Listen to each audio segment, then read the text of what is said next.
Concern is also growing for doctors and nurses working tirelessly to help COVID-19 patients and contracting the virus themselves at an alarming rate. 140 employees at one hospital alone, the Brigham and Women's in Boston, testing positive. Matt Gutman has much more on that story this morning. Good morning, Matt. Hey, good morning, Michael. Given their daily exposure, I suppose it's not surprising that healthcare workers are getting sick. But here's what's disturbing. Experts are now telling us that the viruses are like poison, and the higher the dose, the more fatal it can be. And so higher doses combined with poor protective gear are making for a dangerous combination. Frontline health workers themselves are turning into patients at alarming rates, and it's being called an epidemic within an epidemic. 20% of COVID-positive patients in Ohio and Minnesota are healthcare workers. In Boston, over 700 healthcare workers testing positive. They are exposed to the virus more than anyone else. Every day when I go to work, I feel like a sheep going to slaughter. My colleagues and I are writing our last will and testament. Experts say it's not just the frequency of exposure, but also that healthcare workers are exposed to larger doses of the virus as well. When you get exposed to a virus, your immune system immediately starts mounting a response. At the same time, the virus starts spreading within the body.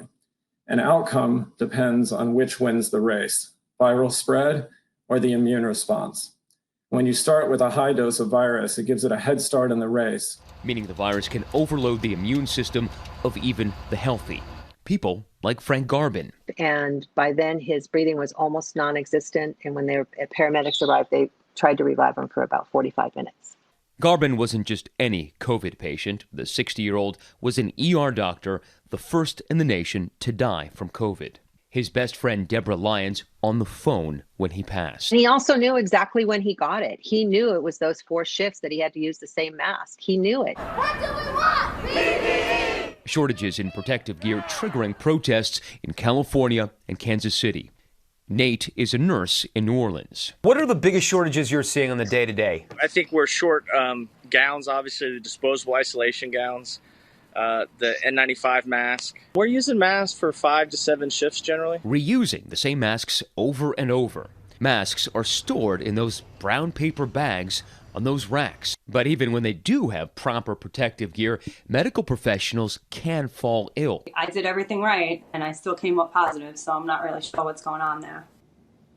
Yet still doctors and nurses are turning up every day. And despite all of that danger, volunteers are now turning out in droves. In California, New York, Colorado, over 120,000 retirees or people in other areas of medicine have volunteered despite all of that danger to join the fight against COVID-19. Michael. Yeah, all heroes. Colorado's best weathercaster, Chief Meteorologist Dave Frazier. Through at least most of Saturday before things start to change for us. So let's get you outside, show you what's going on. It's weather from the hovel. For us now, still in the 60s. What a beautiful day today. It was very nice, a little cooler than what we had yesterday, but really, really nice. We started with a few morning clouds, and that availed us to a super nice day today. We're starting to see some clouds sweep through now, but otherwise, for the most part, we are in the upper 60s throughout the area. Might be a stray 70 possible.